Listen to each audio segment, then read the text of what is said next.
benvenuti alla rappresentazione della vestizione dell'abito tradizionale femminile puttese. L'abito che vedrete appunto oggi è un abito che è stato utilizzato in occasione del matrimonio dalla proprietaria nel 1943, ma è un abito che risale comunque ad un periodo precedente ed è stato diciamo rimodernato, sistemato in occasione appunto del matrimonio della donna che lo ha indossato. La sposa indossa già le prime parti che compongono l'abbigliamento, che è Zeste de tela. Zeste de tela comprende la camicia e la sottogonna. La camicia, la camisa, è realizzata in tela di cotone, che prende in salvo il nome di cambric, in italiano cambric. Questo termine deriva dall'inglese cambric, dal francese cambrai, ovvero una tela di cotone fine adatta appunto per il confezionamento della biancheria, che prende il nome dalla città di Cambrai, che si trova nella Francia nord-orientale, in cui veniva prodotta e da cui prende il nome. Questa presenta dei finissimi ricami, come potete vedere, tra cui zucchero, realizzato in filo nero per decorare la ricciatura della camicia, creata sulla stoffa sia nel petto, nella parte alta delle maniche e nei polsi. La sottogonna è detta uresietela e la sua particolarità sta nella riduzione del tessuto che è creata sulla vita tramite una ricciatura alta e fitta chiamata sintenta, e questa poteva presentare a seconda dei casi il nome e la data di nascita della proprietaria. Zaeste invece è composta da diversi pezzi che sono zolopattu, uresi e corittu. Zolopattu è un corsetto aperto sul davanti, realizzato interamente in panno giallo, con inserti in terziopelo viola, un velluto operato in seta policroma e velluto liscio, solitamente arricchito da ricami in fili in seta, policromi detti punturizzo, veddas e spateddas. Questi tre elementi, incrociandosi nella parte posteriore, vanno a formare una spiga che era segno di prosperità ed abbondanza. Come potete vedere, il pezzo, come ogni pezzo dell'abbigliamento, è double face.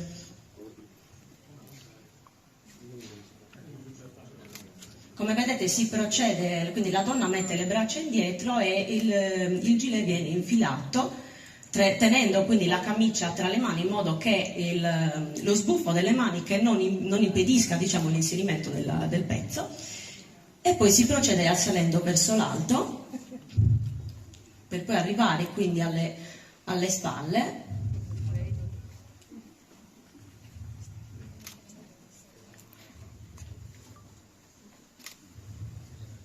E poi viene sistemato sul davanti, allacciato sul davanti con 3 gancetti.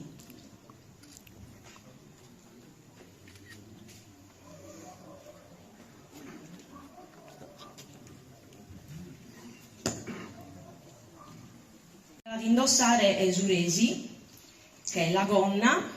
La gonna è interamente realizzata in orbace, da cui appunto prende il nome, in quanto appunto in sardo l'orbace viene chiamato Zuresi, ed è arricchita da diverse balze ricami, pissettata, presenta 2 aperture verticali sui fianchi che sono chiamate sarmasculasa. Come vedete viene indossata dall'alto fino appunto a farla ricadere sulla vita, e poi viene agganciata con 2 gancetti appunto sui fianchi. Sarmasculasa danno a Zuresi un aspetto slanciato e danno accesso a sarbuzacasa, che sono le tasche. Come avete visto, la parte posteriore della gonna è interamente plissettata e i piegoni, che sono detti sorghirionese, partono dall'altezza della vita e sono stretti da una ricciatura in vita detta sintrinza, che è ricoperta anch'essa di terziopelo, bullu e zingu, e ovviamente sia l'altezza del terziopelo che la ricchezza delle balze, dei nastri, del salvettas andava a cambiare appunto anche a seconda dello stato sociale della persona. L'altro pezzo che andrà ad indossare è Zucurittu. Zucurittu è un bolero che presenta sulle maniche delle ampie aperture, dal quale viene fatto fuoriuscire lo sbuffo della camicia, e si completa nei polsi con 2 punte che permettono di sfoggiare zucchero. E anche Zucurittu presenta degli inserti in vari tessuti, in terziopelo e in velluto, ed è arricchito dai ricami che abbiamo descritto su Zolopattu, quindi punturizzo, avedasa e nastri.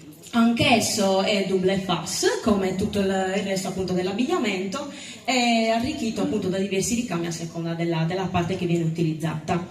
Viene anch'esso indossato a partire dalle maniche, trattenendo la camicia, e viene, diciamo, indossato molto similmente sull'usolo, patto senza l'agganciatura che abbiamo visto in precedenza.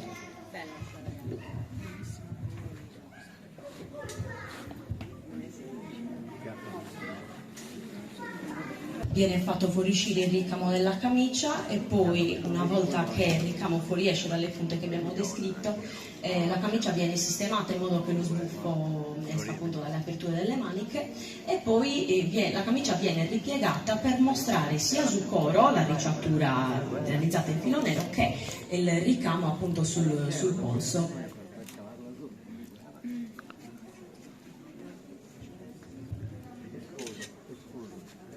E questo particolare modo di portare la camicia sui polsi viene chiamato fare sorguppedoso.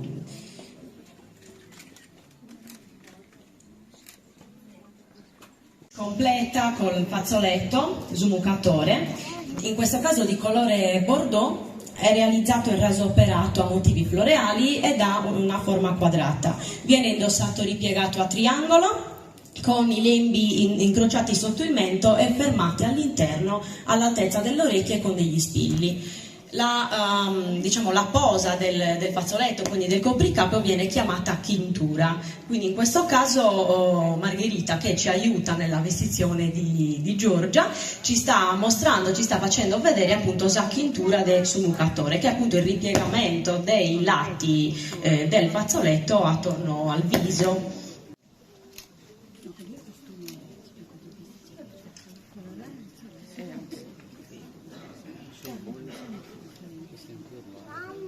Indossa già i bottoni in oro, sorbuttonese, che vanno a chiudere lo scollo della camicia. Indossa anche spilla e zodia. Zodia è un medaglione che prima faceva parte del rosario e in seguito viene staccata e utilizzata come ciondolo. Può essere realizzata in filigrana, solitamente d'oro, e all'interno presenta nella parte centrale un reliquiario con pezzi di stoffa benedetta o figure sacre, e viene indossata, come vedete, aderente al collo con una catenina d'oro, che veniva appunto utilizzata per completare quello che era l'insieme dell'abbigliamento, e viene appunto utilizzata fermata, diciamo, nella parte posteriore. Essa poteva avere diversi ricami.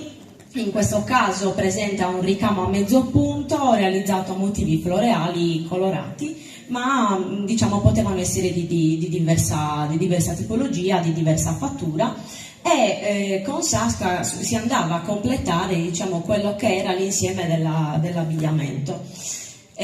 Si indossa appunto in modo che rimanga, diciamo, aderente sia alla gonna che al gilet, andava quindi a completare, a arricchire appunto quello che era l'abbigliamento. È una fascia, come vedete, lunga più o meno 1 metro, che veniva appunto diciamo fatta passare lungo tutta la vita e poi fermata nella parte posteriore con degli spilli. Zasca, abbiamo completato la vestizione dell'abbigliamento tradizionale femminile vitese, e quindi può avere inizio quello che è, diciamo, il rito del matrimonio, che partirà dalla corte numero 54.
minestra, pasta di uova.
Una volta che veniva celebrata la cerimonia, il corteo formato dallo sposo, la sposa e i loro familiari e tutti gli invitati si recavano a casa dello sposo per proseguire con i festeggiamenti.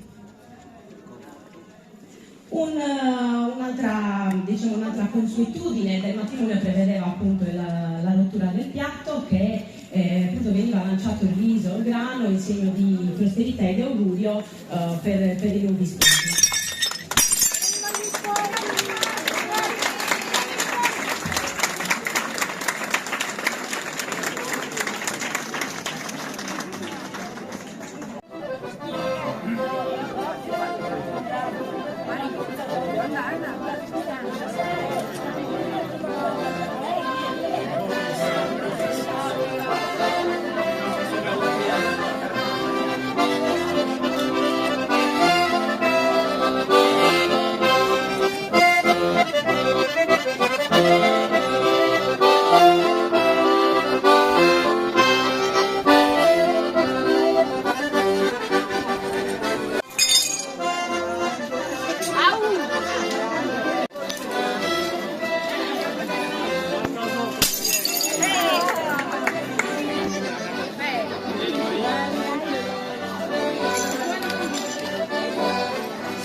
Viva gli sposi!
Ciao.